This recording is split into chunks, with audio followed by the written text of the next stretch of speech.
ಕಾವ್ಯಲೋಕ ಎಲ್ಲರೂ ಹೇಗಿದ್ದೀರಾ? ಎಲ್ಲರೂ ಕೂಡ ಚೆನ್ನಾಗಿದ್ದೀರಾ ಅಂತ ಅನ್ಕೋತೀನಿ. ನಾನು ಮತ್ತು ಪಾಪು ಇಬ್ಬರು ಕೂಡ ತುಂಬಾ ಚೆನ್ನಾಗಿದ್ದೀವಿ. ಇದು ಬಂದುಬಿಟ್ಟು ನನ್ನ ಡೆಲಿವರಿ ಬ್ಲಾಗ್ ಆಗಿರುತ್ತೆ. ಸೊ ಹರಿ ಕೆಲವೊಂದು ಕ್ಲಿಪ್ಪಿಂಗ್ನ ತೊಗೊಂಡಿದ್ದಾನೆ, ಅದನ್ನು ನಿಮ್ಮ ಜೊತೆ ಶೇರ್ ಮಾಡ್ತಾಯಿದ್ದೀನಿ. ಅಂದರೆ ಸಿ ಸೆಕ್ಷನ್ ಆದಮೇಲೆ ನನ್ನ ಕಂಡೀಷನ್ನ ನಿಮ್ಮ ಜೊತೆ ಶೇರ್ ಮಾಡೋಣ, ಎಕ್ಸ್ಪೀರಿಯೆನ್ಸ್ ಯಾವ ಥರ ಇತ್ತು ಅನ್ನೋದನ್ನು ಶೇರ್ ಮಾಡೋಣ ಅಂತ ಅನ್ನಿಸ್ತು. ಸೊ ಇನ್ನೂ ಯಾರಾದರೂ ನನ್ನ ಚಾನಲ್ಗೆ ಸಬ್ಸ್ಕ್ರೈಬ್ ಮಾಡ್ಕೊಂಡಿಲ್ಲ ಅಂದರೆ ಪ್ಲೀಸ್ ದಯವಿಟ್ಟು ಸಬ್ಸ್ಕ್ರೈಬ್ ಮಾಡ್ಕೊಳ್ಳಿ. ಆ್ಯಂಡ್ ವಿಡಿಯೋ ಇಷ್ಟ ಆದರೆ ನಿಮ್ಮ ಫ್ರೆಂಡ್ಸ್ ಮತ್ತು ಫ್ಯಾಮಿಲಿ ಕೂಡ ಶೇರ್ ಮಾಡೋದನ್ನು ಮಿಸ್ ಮಾಡಬೇಡಿ. ಸೊ ಎಲ್ಲರೂ ಕೂಡ ಸಬ್ಸ್ಕ್ರೈಬ್ ಮಾಡಿಕೊಂಡು ಸಪೋರ್ಟ್ ಮಾಡಿ ನನ್ನ ಚಾನಲ್ಗೆ ಅಂತ ಕೇಳ್ಕೊತೀನಿ. ಸೊ ಹೊರಗಡೆ ಇರೋರಿಗೆ ಎಷ್ಟು ಟೆನ್ಷನ್ ಇರುತ್ತೆ ಅನ್ನೋದನ್ನು ನನಗೆ ನಾನು ಆಪ್ರೇಷನ್ ಥಿಯೇಟ್ರಿಂದ ಬಂದಮೇಲೆ ಗೊತ್ತಾಯಿತು ನನಗೆ. ಅಂದರೆ ನನ್ನ ಹತ್ರ ಅವ್ರು ಶೇರ್ ಮಾಡಿಕೊಂಡಾಗ ಸೊ ತುಂಬಾ ಟೆನ್ಷನಲ್ಲಿದ್ದರು. ಅಮ್ಮ ಅಂತೂ ತುಂಬ ಟೆನ್ಷನಲ್ಲಿದ್ದರಂತೆ. ಸೊ ಹೇಳ್ತಾಯಿದ್ರು, ನಂಗೆ ಸಖತ್ ಭಯ ಆಗ್ತಿತ್ತು, ನಿನ್ನ ನೋಡೋ ತನಕ ನಂಗೆ ಸಮಾಧಾನನೇ ಇರ್ತಾ ಇರಲಿಲ್ಲ ಅಂತಲೇ ಅಂದರು. ಹರಿ ಕೂಡ ಅದನ್ನೇ ಹೇಳ್ದ, ನಂಗೆ ತುಂಬ ಭಯ ಆಗ್ತಾಯಿತ್ತು ಅಂತ ಅಂದ. ಬಟ್ ಅವನು ಅಲ್ಲಿವರೆಗೂ ನನ್ನ ಹತ್ರ ಶೇರೇ ಮಾಡಿರಲಿಲ್ಲ. ಏನಿಲ್ಲ, ಕೂಲಾಗಿರು, ಆರಾಮಾಗಿರು ಅಂತಲೇ ಹೇಳ್ತಿದ್ದ. ಬಟ್ ಎಲ್ಲ ಮುಗ್ದಾದ್ಮೇಲೆ ಶೇರ್ ಮಾಡ್ತಾಯಿದ್ದ, ತುಂಬ ಟೆನ್ಷನ್ ಆಗ್ತಿತ್ತು ನನಗೆ, ನೀನು ನೋಡೋವರೆಗೂ ಸಮಾಧಾನನೇ ಇರಲಿಲ್ಲ ಅಂತ ಹೇಳ್ತಾ ಇದ್ದ. ಆಬ್ವಿಯಸ್ಲಿ ಎಲ್ರಿಗೂ ಅದೇ ಫೀಲಿಂಗ್ ಆಗುತ್ತೆ ಅಲ್ವಾ. ಸೊ ಒಳಗಡೆ ನಾವು ಒಬ್ಬರೇ ಹೋಗಿರ್ತೀವಿ, ಸಿ ಸೆಕ್ಷನ್ ಬೇರೆ, ಹೇಗಿದೆಯೋ ಏನೋ ಕಂಡೀಷನ್ ಹೇಗಿದೆಯೋ ಅಂತ ಹೇಳಿ. ಸೊ ನನ್ನ ದೊಡ್ಡಮ್ಮ ಕೂಡ ಬಂದರು. ಇವರು ಬಂದುಬಿಟ್ಟು ನನ್ನ ಅಮ್ಮ ಅವರ ಅಕ್ಕ. ಸೊ ಇವರು ಕೂಡ ಬಂದರು. ನೋಡಿರಲಿಲ್ಲ, ಅಂದರೆ ನಾನು ನೆಕ್ಸ್ಟ್ ಅಡ್ಮಿಟ್ ಆಗಿದ್ದೀನಿ, ಕಾಲ್ ಮಾಡಿದ್ದೆ ದೊಡ್ಡಮ್ಮಗೆ ಅಡ್ಮಿಟ್ ಆಗಿದ್ದೀನಿ ಅಂತ ಹೇಳಿ. ಸೊ ಅವ್ರು ಅವತ್ತು ಬರೋದಕ್ಕಾಗಲಿಲ್ಲ, ನಾಳೆ ಬರ್ತೀನಿ ಅಂತ ಹೇಳಿದರು. ಫ್ರೆಂಡ್ಸ್, ಹಾಗೆ ನಾನು ಫೀಡಿಂಗ್ ಕುರ್ತಾಸ್ನ ತೊಗೊಂಡೋಗಿದ್ದೆ ಹಾಸ್ಪಿಟಲ್ಗೆ. ಬಟ್ ಅದು ಕಂಫರ್ಟಬಲ್ ಅನ್ನಿಸ್ಲಿಲ್ಲ ಫೀಡ್ ಮಾಡಿಸೋದಕ್ಕೆಲ್ಲ. ಮೇ ಬಿ ಔಟ್ಸೈಡ್ ಹೋದರೆ ಯೂಸ್ ಆಗುತ್ತೇನೋ ಗೊತ್ತಿಲ್ಲ, ಆದರೆ ನನಗೇನೋ ಅದು ತುಂಬಾ ಅನ್ಕಂಫರ್ಟಬಲ್ ಇತ್ತು, ಕಂಫರ್ಟಬಲ್ ಇರಲಿಲ್ಲ. ಸೊ ಅದಕ್ಕಾಗಿ ಫಾರ್ ದ ಫಸ್ಟ್ ಟೈಮ್ ನೈಟಿನ ಯೂಸ್ ಮಾಡ್ತಾಯಿದ್ದೀನಿ. ಬಟ್ ಓಕೆ, ಅದು ತುಂಬ ಕಂಫರ್ಟಬಲ್ ಇತ್ತು, ಹಾಗಾಗಿ ನಾನು ಅದನ್ನು ಯೂಸ್ ಮಾಡ್ತಿದ್ದೆ.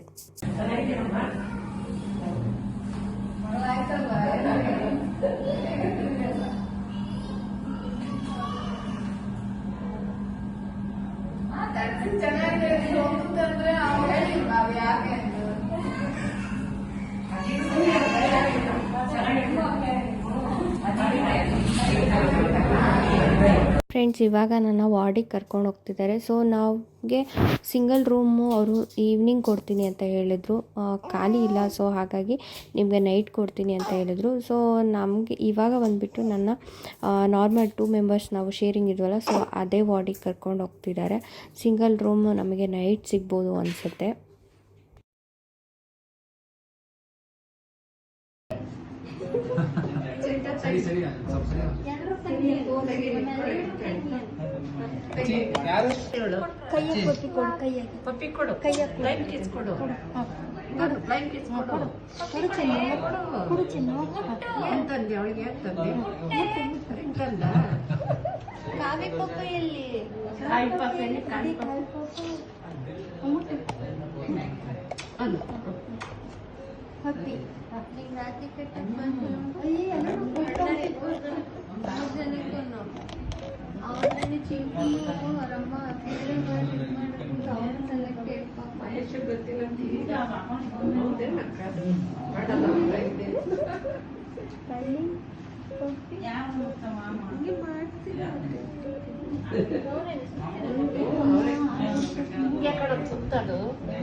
ಚಿನ್ನಿ ಪಾಪು ಎಲ್ಲಿ?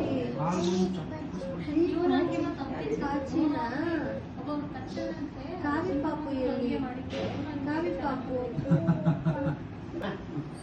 ಅವನು ಅಂದ್ರೆ ಮುಟ್ಟಿಲ್ಲ, ಮುಟ್ಟು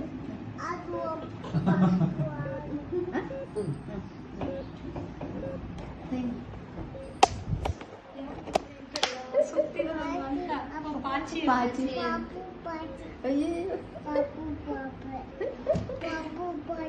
ಪಾಚು ಯಾಕೆ ನೀನು ಬೇಡ, ಎಲ್ಲಿ ನಿನ್ನ ಜೊತೆಗೆ ಒಂದು ಫೋಟೋ ತೆಗೆಸ್ಕೊ. ಅಲ್ಲಿ ನೋಡ, ಅಲ್ಲಿ ಹತ್ಲಾಗ್ತಿರ ಪಾಚಿ ಮಾಡಿಸ್ ಫೋಟೋ ತೆಗಿಸಿದ್ರೆ ಅಲ್ಲಿ ಫ್ರೆಂಡ್ಸ್ ಅಚ್ಚು ಅಂತೂ ತುಂಬಾ ಹೆದರ್ಕೊಂಡ್ಬಿಟ್ಟಿದ್ದ, ನೀವೇ ನೋಡಿದ್ರಲ್ಲ ವಿಡಿಯೋದಲ್ಲಿ. ಸೊ ಯಾಕೋ ಗೊತ್ತಿಲ್ಲ, ಅವ್ನು ತುಂಬ ಭಯ ಪಡ್ತಾಯಿದ್ದ. ಮೇ ಬಿ ನಾನು ಬೆಡ್ ಮೇಲೆ ಆ ಥರ ಮಲ್ಕೊಂಡಿದ್ದಕ್ಕೋ ಏನೋ ಗೊತ್ತಿಲ್ಲ, ನನ್ನ ಹತ್ರ ಬರೋದಕ್ಕೂ ಹೆದರ್ಕೋತಾ ಇದ್ದ ಅವನು. ಸೊ ಪಾಪುನ ಕೂಡ ಟಚ್ ಮಾಡೋದಕ್ಕೂ ಹೆದರ್ಕೋತಾ ಇದ್ದ. ಫಸ್ಟ್ ಟೈಮ್ ಅವನು ಆ ಥರ ರಿಯಾಕ್ಟ್ ಮಾಡಿದ್ದನ್ನು ನಾನು ನೋಡಿದ್ದು. ಯಾವಾಗಲೂ ಕೂಡ ಅಂದರೆ ಭಯ ಪಡೋದಿಲ್ಲ, ಅವ್ನು ಚೆನ್ನಾಗೇ ಇರ್ತದ. ಬಟ್ ಈ ಸಲನೇ ನನಗೆ ಅನಿಸಿದ್ದು ಅವ್ನು ಯಾಕೆ ಆ ಥರ ಮಾಡ್ತಿದ್ದಾನೆ ಅಂತ ಹೇಳಿ.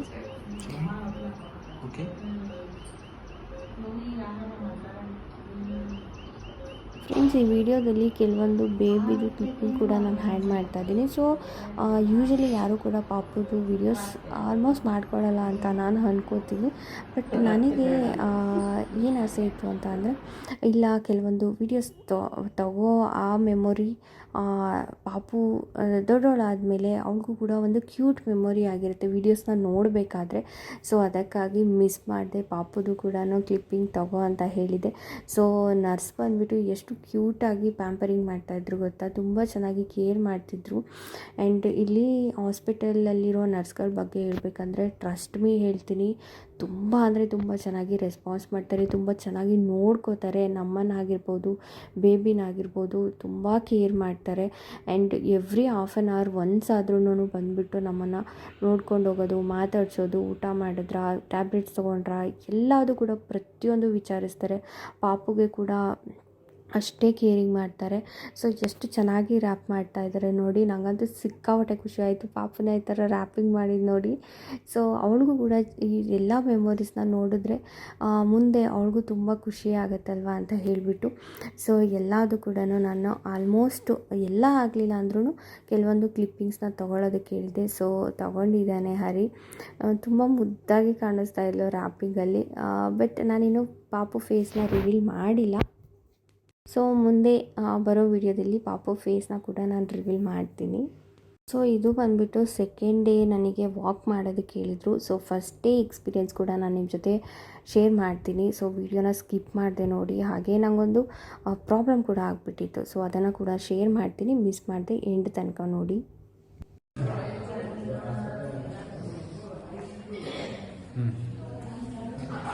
ಬ್ಲ್ಯಾಕ್ ಆಗಿದೆ ಮುಂಚೆ ನಾನು ತಿಂಗಳೇ ವೈಟ್ ಆಗ್ತೀಯ.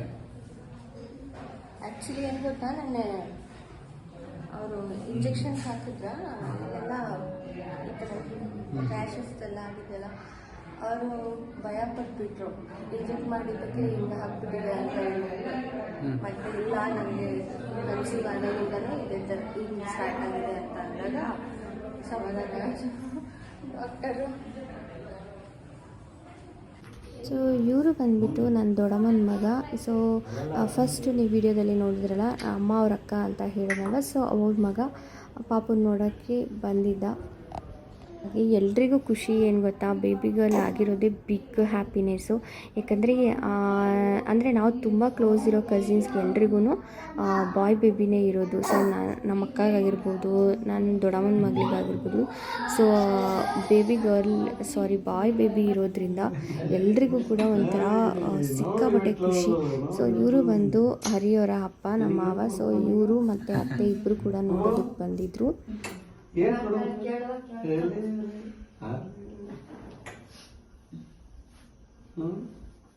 ಫ್ರೆಂಡ್ಸ್, ಹಾಸ್ಪಿಟ್ಲಲ್ಲಿ ಇದ್ದೀವಿ ಅಂದರೆ ನಮಗೊಂಥರ ಬ್ಯಾಡ್ ಫೀಲಿಂಗೇ ಇರುತ್ತೆ ಅಂತ ಹೇಳ್ಬೋದು. ಬಟ್ ನನಗೆ ಈ ಹಾಸ್ಪಿಟ್ಲಲ್ಲಿದ್ದರೆ ಅದು ಯಾವುದೇ ಥರದ ಫೀಲಿಂಗ್ಸ್ ಆಗ್ತಿರ್ಲಿಲ್ಲ. ಯಾಕಂದರೆ ರೂಮ್ ಹತ್ರ ಒಂದು ಒಳ್ಳೆ ವ್ಯೂ ಇತ್ತು ಗೊತ್ತಾ. ನಮಗೆ ವಿಂಡೋ ಓಪನ್ ಮಾಡಿದ್ರೆ ಸಾಕು, ಆ ಗ್ರೀನರಿ ನೋಡ್ತಾ ಇದ್ದರೆ ಹಾಸ್ಪಿಟ್ಲಲ್ಲಿ ಇದ್ದೀವಿ ಅನ್ನೋ ಫೀಲೇ ಇರ್ತಾ ಇರಲಿಲ್ಲ, ಅಷ್ಟು ಚೆನ್ನಾಗಿತ್ತು. ಸೊ ಸಿಂಗಲ್ ರೂಮ್ನ ನಮಗೆ ಫೈನಲಿ ನನ್ನ ಆಪ್ರೇಷನ್ ಆಗಿದ್ದು ನೈಟೇ ಕೊಟ್ಟರು. ಸೊ ಅವತ್ತು ಕೂಡ ನನ್ನ ಕಂಡೀಷನ್ನು, ಯಾಕಂದರೆ ತುಂಬ ಪೇಯ್ನ್ ಇತ್ತು, ಆ ಪೇಯ್ನಲ್ಲೇ ಪಾಪ ಶಿಫ್ಟ್ ಮಾಡಿದ್ರು. ಆದರೆ ತುಂಬ ಕೇರ್ಫುಲ್ಲಾಗೆ ನನ್ನ ಶಿಫ್ಟ್ ಮಾಡಿದ್ರು. ಸ್ವಲ್ಪ ಪೇಯ್ನ್ ಆಯಿತು, ಅದು ಬಿಟ್ಟರೆ ತುಂಬ ಜಾಸ್ತಿ ಪೇಯ್ನ್ ಎಲ್ಲ ಆಗಲಿಲ್ಲ. ಸೊ ನನಗೂ ಕೂಡ ತುಂಬ ಅಂದರೆ ತುಂಬ ಪೇಯ್ನ್ ಇತ್ತು. But okay. ಆದರೆ ನಾನು ಅವತ್ತು ಏನು ಮಾಡಿದೆ ಅಂತ ಅಂದರೆ, ನನಗೆ ಪೇಯ್ನ್ ಇದ್ದಿದ್ದಿನ ನಾನು ಓಕೆ ಆವಾಗ ನಾರ್ಮಲ್ ಇದೆ, ಒಂದು 3 hours ನಾನು ನಾರ್ಮಲ್ ಆಗಿದೆ, ಯಾವುದೇ ಪೇಯ್ನ್ ಇರಲಿಲ್ಲ. ಸೊ ಅವಾಗ ಸ್ವಲ್ಪ ನಾನು ಮಾತಾಡ್ತಿದ್ದೆ ಅಂತಲೇ ಹೇಳ್ಬೋದು. ಅಂದರೆ ದೊಡ್ಡಮ್ಮ, ಅಕ್ಕ ಎಲ್ಲರೂ ಇದ್ರಲ್ವ, ಸೊ ಶೇರ್ ಮಾಡ್ಕೋತಿದ್ದೆ ಅವ್ರ ಹತ್ರ, ನನಗೆ ಯಾವ ಥರ ಆಯಿತು ಆಪ್ರೇಷನ್ ಮಾಡಬೇಕಾದ್ರೆ ಅಂತ ಹೇಳಿಬಿಟ್ಟು. ಸೊ ಮೇ ಬಿ ನಾನು ಸ್ವಲ್ಪ ಮಾತಾಡಿದ್ರಿಂದನೇ ನನಗೆ ಪ್ರಾಬ್ಲಮ್ ಆಯಿತು ಅಂತ ಹೇಳ್ಬೋದು. ಸೊ ಮಧ್ಯೆ ಮಧ್ಯೆ ನಾನು ರಾ ಕ್ಲಿಪ್ಪಿಂಗ್ಸ್ನ ಹ್ಯಾಡ್ ಮಾಡ್ತಾ ಇದ್ದೀನಿ, ಅದು ಕೂಡ ಚೆನ್ನಾಗಿರುತ್ತೆ. ಎಲ್ಲದಕ್ಕೂ ವಾಯ್ಸ್ ಓವರ್ ಮಾಡಿದ್ರೆ ಚೆನ್ನಾಗಿರಲ್ಲ ಅಂತ ಹೇಳಿಬಿಟ್ಟು ಹಾಗೆ ಕ್ಲಿಪ್ಪಿಂಗ್ಸ್ ಆ್ಯಡ್ ಮಾಡ್ತಾ ಇದ್ದೀನಿ. ಆ್ಯಂಡ್ ಪಾಪು ಕೂಡ ಜಾಂಡೀಸ್ದು ಇಂಜೆಕ್ಷನ್ ಹಾಕೋದಕ್ಕೆ ಬಂದಿದ್ದರು. ಸೊ ನನಗೆ ಟೆನ್ಷನ್ ಇದ್ದಿದ್ದು ಏನು ಗೊತ್ತಾ, ನನಗೇನಾಗುತ್ತೋ ಗೊತ್ತಿಲ್ಲ, ಬಟ್ ಪಾಪುಗೆ ಹೆಲ್ತ್ ಇಶ್ಯೂಸ್ ಯಾವುದೂ ಇರಬಾರ್ದು ಅಂತ ನಾನು ತುಂಬ ಪ್ರೇ ಮಾಡ್ತಾಯಿದ್ದೆ.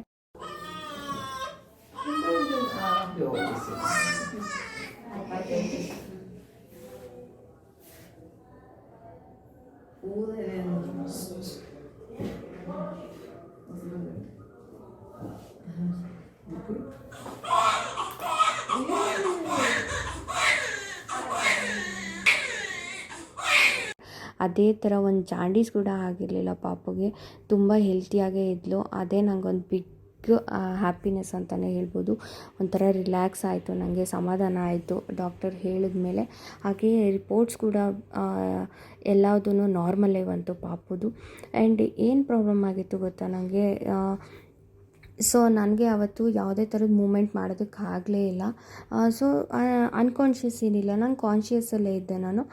ನನಗೆ ಚೆನ್ನಾಗೇ ಇದ್ದೆ ಅಂತ ಅನ್ನಿಸ್ತು. ಸೊ ನಾನೇನು ಮಾಡಿದೆ, ಅಮ್ಮ ಅಕ್ಕ ಎಲ್ಲರೂ ಇದ್ರಲ್ವ, ಅವ್ರ ಜೊತೆ ಸ್ವಲ್ಪ ಶೇರ್ ಮಾಡ್ಕೋತಾ ಇದ್ದೆ. ನನಗೆ ಯಾವ ಥರ ಆಯಿತು, ನನಗೆ ಆಪ್ರೇಷನ್ ಮಾಡಬೇಕಾದ್ರೆ ಯಾವ ಥರ ಫೀಲಿಂಗ್ ಆಯಿತು, ಬಾಡಿ ಕಂಡೀಷನ್ ಹೇಗಿತ್ತು ಅನ್ನೋದನ್ನು ಶೇರ್ ಮಾಡ್ತಿದ್ದೆ. ಸೊ ಮೇ ಬಿ ಅದರಿಂದನೇ ನನಗೆ ಸ್ಪೈನಲ್ ಹೆಡ್ಏಕ್ ಬಂತು. ಸೊ ಸ್ಪೈನಲ್ ಹೆಡ್ಏಕ್ ಬಂತು ಅಂದರೆ ಈ ಟೈಮಲ್ಲಿ ತುಂಬ ಅಂದರೆ ತುಂಬ ಕಷ್ಟ ಆಗುತ್ತೆ. ಸೊ ಅದು ಯಾವುದೇ ನೀವು ಕೂಡ ಆ ಥರ ಸಿ ಸೆಕ್ಷನ್ ಆಗಿದೆ ಅಂದರೆ ಪ್ಲೀಸ್ ದಯವಿಟ್ಟು ಮಾತಾಡೋದಕ್ಕೆ ಹೋಗ್ಬೇಡಿ. ಆ್ಯಂಡ್ ಇನ್ನೊಂದೇನು ಅಂತಂದರೆ ಪಿಲ್ಲೋ ಅಂತೂ ಹಾಕ್ಕೊಳ್ಳೋದಕ್ಕೆ ಹೋಗಬೇಡಿ. ನಾನು ಕೂಡ ಒಂದು 6 to 7 hours ಪಿಲ್ಲೋ ಯೂಸ್ ಮಾಡಿರಲಿಲ್ಲ, ಆದರೆ ಮಾತಾಡಿದ್ದೆ. ಮೇ ಬಿ ಅದರಿಂದನೇ ಅನಿಸುತ್ತೆ. ಆದರೆ ಇದು ಎಲ್ರಿಗೂ ಬರೋದಿಲ್ಲ ಸ್ಪೈನಲ್ ಹೆಡ್ಏಕ್ ಅನ್ನೋದು. ಒಂದು 10 ಮೆಂಬರ್ಸಲ್ಲಿ ಒಬ್ರಿಗೋ ಇಬ್ಬರಿಗೋ ಬರ್ಬೋದು ಅನಿಸುತ್ತೆ. ಬಟ್ ನನಗೆ ಬಂದಿತ್ತು, ನಿಜವಾಗ್ಲೂ ಹೇಳ್ತೀನಿ, ನರ್ಕ ಅಂದರೆ ನರ್ಕ ಅಂತ ಹೇಳ್ಬೋದು.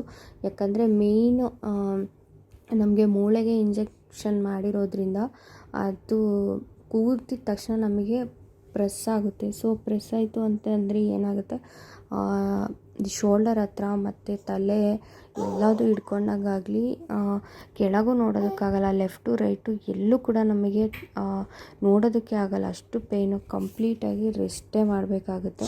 ಸೊ 3 days ನಾನು ಫುಲ್ಲು ಮಲ್ಕೊಂಡೇ ಇದ್ದೆ. ಮಲಗಿದ ಹತ್ರನೇ ಸ್ಟ್ರೇಟ್ ಮಲ್ಕೊಬೇಕು, ಪಿಲ್ಲೋ ಕೂಡ ಯೂಸ್ ಮಾಡೋ ಹಾಗಿರಲಿಲ್ಲ. ಆ್ಯಂಡ್ ಎಕ್ಸ್ಟ್ರಾ ನಾವು 2 days ಹಾಸ್ಪಿಟ್ಲಲ್ಲಿ ಇದ್ದಿದ್ದು. ನಾರ್ಮಲ್ ಸಿ ಸೆಕ್ಷನ್ ಅಂತ ಹೇಳಿದರೆ 5 days ಇಟ್ಕೋತಾರೆ ಹಾಸ್ಪಿಟ್ಲಲ್ಲಿ, ಬಟ್ ನಾನು ಬಂದುಬಿಟ್ಟು 7 days ಇದ್ದಿದ್ದು ಹಾಸ್ಪಿಟ್ಲಲ್ಲಿ. ಅದಕ್ಕಾಗಿ ನನಗೆ ಆ ಥರ ಒಂದು ಪ್ರಾಬ್ಲಮ್ ಆಗಿದ್ದರಿಂದ ನನಗೆ ವೀಡಿಯೋಸ್ನ ನಾನು ಹಾಸ್ಪಿಟ್ಲಲ್ಲಿ ಮಾಡೋದಕ್ಕಾಗಲಿಲ್ಲ. ನಾನು ಸ್ವಲ್ಪ ರಿಕವರಿ ಆದಮೇಲೆ ನಾನು ಕೆಲವೊಂದು ವೀಡಿಯೋಸ್ನ ತೊಗೊಂಡಿದ್ದು. ಯಾಕೆಂದರೆ ನನಗೆ ಹರಿನ ಪ್ಯಾಂಪರ್ ಮಾಡೋದಾಗಲಿ ಅದು ಯಾವುದೂ ನಂಗೆ ಮಾಡ್ಕೊಳ್ಳೋದಕ್ಕಾಗಲಿಲ್ಲ.